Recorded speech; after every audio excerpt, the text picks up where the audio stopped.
안녕하십니까. 이번 학기 기독교 문화관 강의를 맡은 이병헌 장로입니다. 8번째 시간 파편화의 시대입니다. 여러분과 만남을 허락하신 하나님께 감사를 드립니다. 하나님 안에서 복된 삶이 되기를 기도하는 마음으로 강의를 시작하도록 하겠습니다. 기도하겠습니다. 그가 찔림은 우리의 허물 때문이요 그가 상함은 우리의 죄악 때문이라. 그가 징계를 받음으로 우리는 평화를 누리고 그가 채찍에 맞음으로 우리는 나음을 받았도다. 하나님 아버지, 오늘 이 강의를 통해 하나님을 멀리 떠난 인생이 아니라 예수님이 함께 하시는 삶의 기쁨을 누리며 살아갈 수 있는 은혜를 베풀어 주시옵소서. 예수님의 이름으로 기도하였습니다. 아멘. 제8과 파편화의 시대의 강의 개요에 대해서 말씀드리겠습니다. 헤겔의 정반업의 이론에 의해서 변화되는 진리의 현대 철학의 변화, 그리고 절망의 경계선, 이성으로서 이상적인 것을 답을 얻을 수 없다는 절망의 경계선과 또한 파편화의 확대에서 미술 분야의 확대, 그리고 초자연주의와 추상화, 그리고 부자리한 인생으로서의 파편화가 되는 미술에 대해서, 그 다음에 현대사상으로서의 수단으로서의 음악으로서 미해결 및 단편화, 셴베르크, 스톡하우센, 그리고 우연의 음악인 존 케이지에 대해서 말씀드리고, 현대사상의 매개체로서의 문학과 철학으로서 문학에서의 단편화와 철학에서의 단편화, 그리고 마지막으로 성경적 기독교 기반에서의 실제의 직실, 그래서 예수님 안에서 길을 찾을 수 있다는 것으로 이번 과를 마무리하고자 합니다. 지난 강의에서 헤겔의 변증법이 정립, 그리고 반정립, 그리고 합으로 변화되는 진리체계를 새롭게 세웠다고 말씀드렸습니다.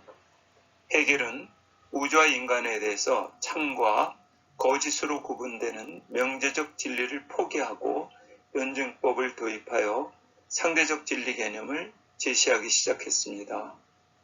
헤겔의 변증법 진리를 받아들인 현대인은 절대적 진리를 포기하고 상대적 진리 틀 안에 갇히게 되었습니다. 과거의 철학자들은 상층부에 보편적 절대적 진리를 두고 하층부에는 개별자를 통해서 개별자를 출발하여 보편적 진리를 찾기 위해 노력하였습니다. 그러나 루소는 상층부에 자율적 자유, 하층부에 자율적 자연을 두었습니다. 이 자율적 자연으로부터 자율적 자유를 찾는 것은 불가능하다고 했습니다. 그러나 이를 추종한 화가 고갱이 원시름에서도 절대적 가치를 찾지는 못했습니다. 킬케고르는 상층부에는 비이성적 신앙 영역이 있고 하층부에는 부조리한 세상 안에 이성이 있다고 했습니다. 그래서 이성으로는 도달할 수 있는 보편적 가치를 신앙의 도약이라는 비이성적 사고를 통해서만 도달할 수 있다고 하여 이성적으로는 절대 가치를 찾는 것이 불가능하다 하여 절망의 경계선을 통과하였던 것입니다. 절망의 경계선을 통과한 현대의 비관론과 파편화는 세 가지 다른 방향으로 세계 도처의 사람들에게 전파되었습니다. 파편화란 포스트 모더니스트들이 전체적 현상으로 실제에 접근하는 것을 포기하고 미시적이고 파편화된 현상에 접근하여 실체를 접근하려는 시도를 의미합니다. 이러한 파편화는 지리적으로는 유럽 대륙으로 출발해서 영국, 미국, 세계 여러 지역에 도달하였으며 문화적으로는 철학으로 출발하여 미술, 음악, 일반 문화, 시, 소설 등의 신학으로 이르렀습니다. 사회적으로는 지성인으로 출발하여 교육받은 사람, 대중매체에 통한 모든 사람으로 전달되었던 것입니다. 철학적 사고의 파편화는 제일 먼저 미술 분야에 확대되었습니다. 철학자들이 이성으로는 보편적 진리를 찾을 수 없다는 비관론의 토대 위에서 미술을 볼 때 관람자들이 화가의 작품인 그림을 보면서 자기 자신에게 내가 지금 보고 있는 것에 대해 보편적 의미를 발견할 수 있는가? 라는 질문에 대해서 현대인은 미술 작품을 보고 그렇다라는 답변을 할 근거가 빈약해졌던 것입니다. 세상과 우주에 대해서, 인간에 대해서, 또 그림 대상에 대해 무엇을 관찰할 수 있으며 나아가서 예술적 이해가 과연 어떻게 획득될 수 있는가 하는 질문에 명확한 답을 얻을 수 없었던 것입니다. 현대미술로 진입하는 인상파들은 그려낸 것이 합리적으로 보이는 이 세상의 비합리성이었습니다. 작업에서는 무엇보다도 그 시대에 통용되고 있는 어떤 규범적 가치도 표현시키려 하지 않았습니다. 오히려 기피했습니다. 그들이 보는 인간의 눈으로 보는 너머의 의미를 찾는 것, 그것은 포기한 사람들이 인상주의 화가들입니다. 그들은 볼 수 없는 것들이 더 이상 존재하지 않는 것이나 다름없다 라고 하면서 사람의 눈으로 보고 얻은 감각이나 지각작용에 근거한 인간의 주관적 이성, 그것만이 참이다 라고 말했습니다. 더 깊은 연구가 필요하신 분은 현대예술과 문화의 죽음을 참조해 주시기 바랍니다.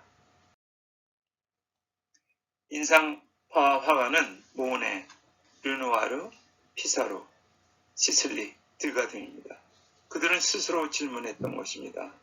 내가 지금 보고 있는 것이 의미가 있는 것인가?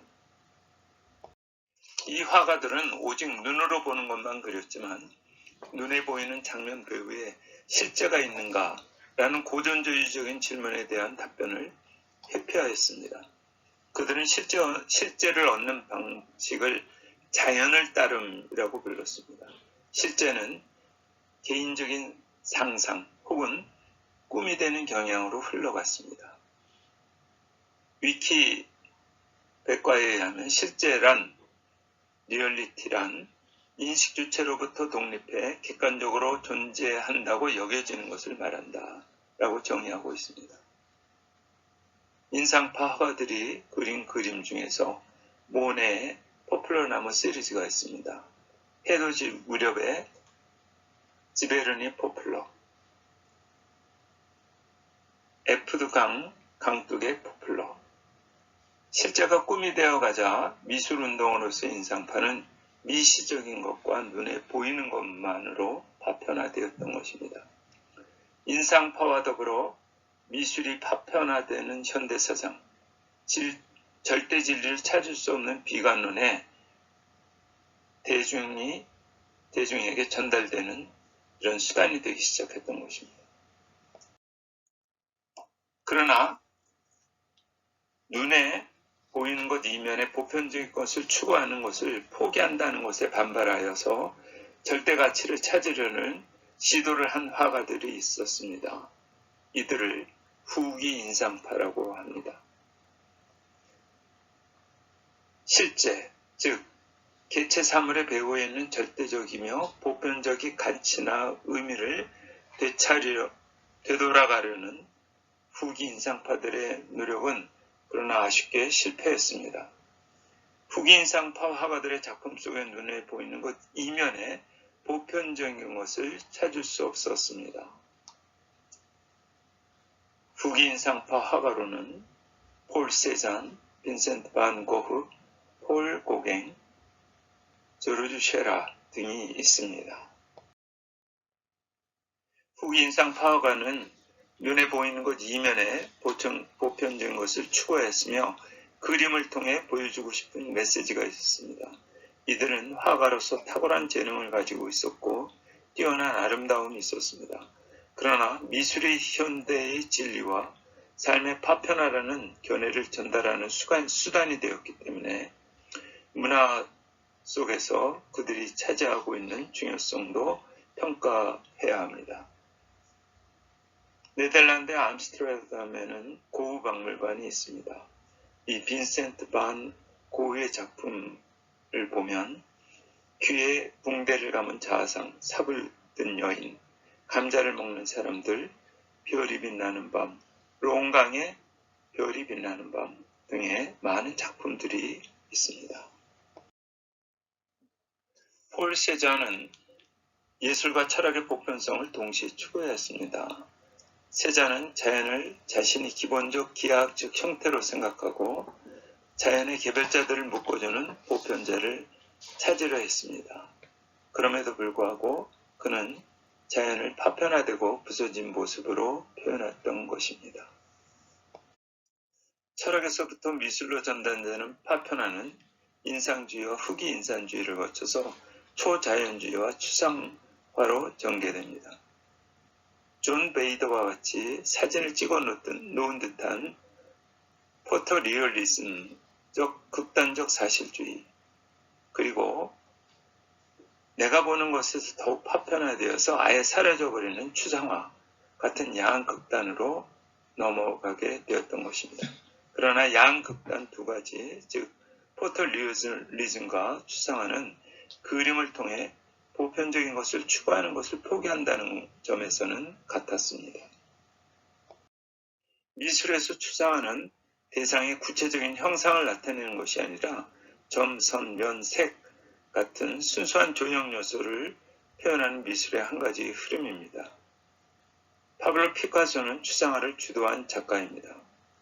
피카소는 세잔의 파편화와 고갱의 고귀한 야만인의 당시 파리에서 유행했던 아프리카 가면의 형태를 덧붙여서 아비뇽의 여인들을 그렸습니다.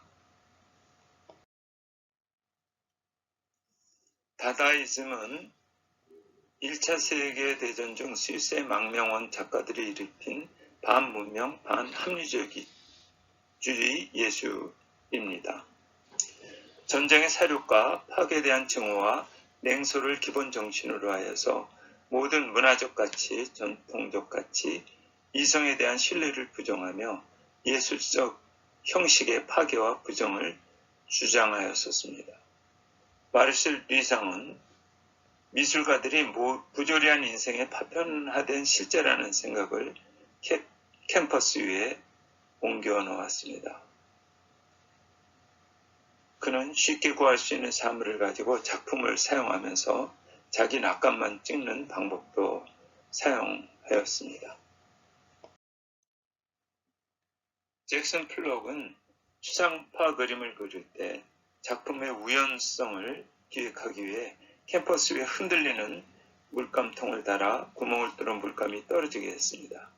자신이 그림을 그리는 것이 아니라 통을 흔들어 그려진 그림이고 따라서 그는 이 그림이 우연의 산물이라고 생각했습니다. 그러나 캔버스 위에 그려진 물감의 선에는 질서가 없는 것입니까? 아닙니다. 질서가 있습니다. 물감에서부터 물감이 캔버스로 떨어질 때 물리학적 법칙이 작용되었기 때문입니다. 물감의 선은 우주적 질서인 뉴턴의 만유인력과 같은 질서를 따르고 있는 것이지 우연의 연속은 아닌 것입니다. 미술적 단편화 사조는 음악에도 영향을 주었습니다. 초기에는 고전주의 음악에서부터 나타납니다. 독일 음악에 나타난 첫 번째 변화는 1825년 26년에 작곡된 베토벤의 후기 현악 사중주입니다. 이 음악들은 분명히 소위 말하는 현대 음악은 아니었지만 그 이전의 음악에서는 변화된 음악이었습니다. 레오나르드 번스타인은 베토벤은 새로운 예술가 제사장이고 예언가인 예술가라고 말했습니다. 조지 마클리스는 현대음악 개론에서 쉔베르크, 이분은 현대음악의 주자입니다. 베토벤의 후기 현악사중주들을 자신의 출발점으로 삼았다라고 얘기하고 있습니다. 베토벤의 현악사중주는 아래 유튜브에서 들으실 수 있습니다. 쉔베르크는 음악에 있어서 전통을 거부하고 12음계를 창안했습니다. 또한 불효파음에서 협파음으로 이행하는 해결 없이 지속적인 화음의 변화만으로 음악을 만들었다는 점에서 현대적입니다. 이러한 경향은 성서적 기반에서 풍부한 다양성을 지녔지만 언제나 안정된 화음으로 해결이 있었던 바우와는 뚜렷한 대조를 이루고 있습니다. 챈베르크의 음악의 현악 6중주 협화음으로 해결 없이 계속 전개되는 음악과 바우의 지손상의 아리아를 통해 협화음으로 해결하는 음악의 대조를 들어보시겠습니다. 전체 음악은 아래 유튜브에서 들어보실 수가 있습니다.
협화음으로의 미해결과 파편화는 스톡하우젠의 전자음악으로 나타났습니다.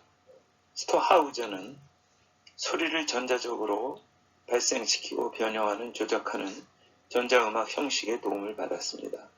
그의 관심 가운데 일부는 작곡에서의 우연적 요소를 도입하는 것입니다. 스톡하우젠의 작품 스튜디오 1을 들어보시겠습니다.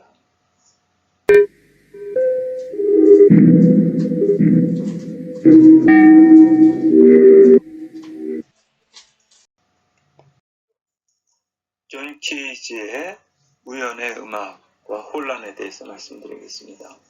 존 케이지는 우주가 우연의 우주라고 믿고서 이 사실을 표현하기 위해서 우연적으로 음악을 만들려고 노력했습니다. 그는 때때로 동전을 던져 음악의 내용을 결정하기도 하였습니다. 때로는 그는 우연의 음악을 유도하기 위해 오케스트라를 지휘하는 기계를 만들어 오케스트라 단원들이 다음에 어떻게 해야 할지를 모르게끔 했습니다. 무질서를 유도한 것입니다.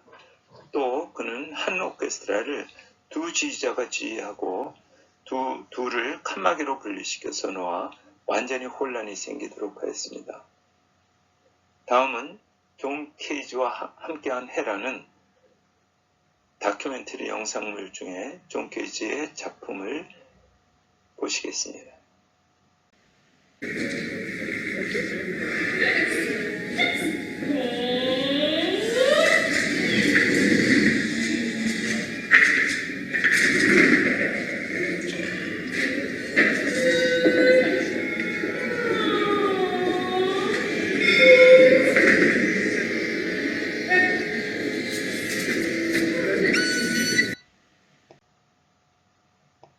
현대 사상의 단편화는 철학에서 출발하여 미술과 음악을 거쳐 문학 작품에 전달됩니다.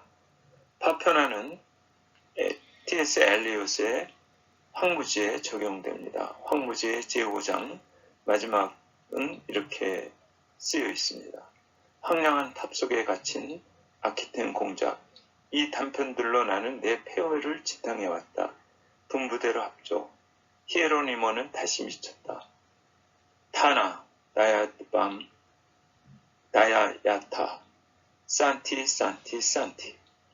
이 시는 페트로니우스의 시트리콘에서 온 라틴어와 그리스어 묘미봉에서 시작됐습니다. 이것은 난 내 눈으로 항아리 안에 매달려 있는 쿠마의 무녀를 직접 보았어. 아이들이 무녀야. 뭘 원하니 하고 물었을 때 그녀는 대답했어. 죽고 싶어. 라는 의미의 글입니다. 파편화는 철학 자체로 돌아가서 실증주의 이후에 언어 분석이 등장했습니다. 이 철학은 언어의 분석을 다루는 철학입니다. 현대는 두 철학이 지배하게 되었는데 그것은 실존주의 철학과 언어 분석 철학입니다. 실존주의 철학은 보편적 진리를 이성과 분리시키고 해답들을 비이성적인 영역에 두었습니다. 반대로 언어 분석은 언어의 이성적 기반에서 검토했지만 결국 언어 분석이 보편적 가치나 절대적 사실에 이르지 못한다는 사실을 발견했을 뿐입니다. 실존주의 철학과 언어 분석 철학은 둘 다 중요한 근본적인 물음에 대답하는데 필요한 기반이 되지 못했습니다. 그러나 기독교 철학자인 제임스 사이언은 기독교 세계관과 현대 사상이라는 번역된 책에서 진정으로 참된 최고의 실제는 무엇인가? 외부의 실제, 즉 우리를 둘러싼 세계의 본질은 무엇인가? 인간이란 무엇인가? 무엇이 옳고 무엇이 그른지 어떻게 알 수 있을까? 라는 질문에 대해 절대적 진리이며 보편적 진리인 성경을 기초로 하여 답을 주고 있습니다. 프란시스 셰퍼와 한스 크로마크가 공동 저술한 예술과 기독교의 책 중에 주요 내용입니다. 예술 작품은 그 자체로 가치가 있다. 예술 작품은 창조 행위의 산물이며 하나님 역시 창조주이시며 창조성은 소중한 의미가 있다.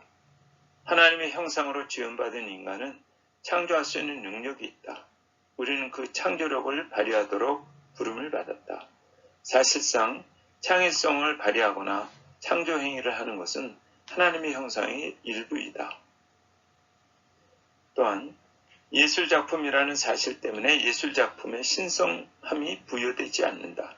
예술가가 제시한 세계관의 진리 여부는 예술적 위대성과 별도의 근거로 판단되어야 한다.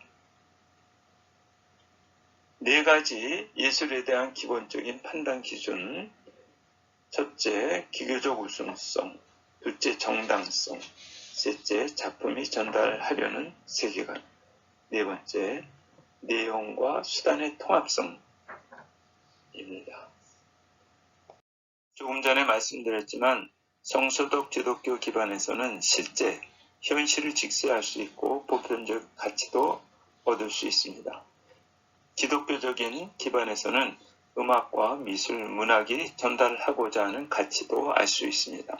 인간은 하나님의 형상으로 지음을 받았고 이런 근거로 미술, 음악, 문학 등의 예술이 인간에게 주는 미학적 요소와 전달하고자 하는 가치를 이해할 수 있는 것입니다. 성경과 그리스도를 통한 하나님의 계시의 근거를 두면 우주에는 궁극적인 침묵이 없고 인간의 가치와 도덕적 가치, 그리고 환상과 공상을 구별할 수 있는 범주의 확실성이 있게 됩니다. 그러나 인본주의적 입장의 현대인들에게는 그것이 없습니다. 현대인들은 실로 공경에 처했습니다. 이러한 일은 미술관, 콘서트홀, 록 페스티벌, 무대, 극장 안에서만 일어나는 것이 아닙니다. 사람들은 자신의 문화관에 근거해서 활동합니다. 그러므로 사회는 이러한 문화관의 변화에 의해서 또 변화되고 있다는 것입니다. 사람은 생각한다. 도로 존재한다. 인간이 하나님을 떠나서 인간 스스로 출발하여 인간에 의해서 도달하고자 하는 세계는 허무, 절망, 근거 없는 비약과 낙관 등으로 해답 없는 길을 걷고 있습니다. 그러나 예수님 안에서 우리는 진리를 얻을 수 있고 그때 우리는 얻고 싶은 자유를 얻을 수 있습니다. 요한복음 8장 31절, 32절 말씀입니다. 그러므로 예수께서 자기를 믿는 유대인들에게 이르시되 너희가 내 말에 거하면 내 제자가 되고 진리를 알지니 진리가 너희를 자유케 하리라. 8과 파편의 시대 강의 시청에 감사를 드립니다.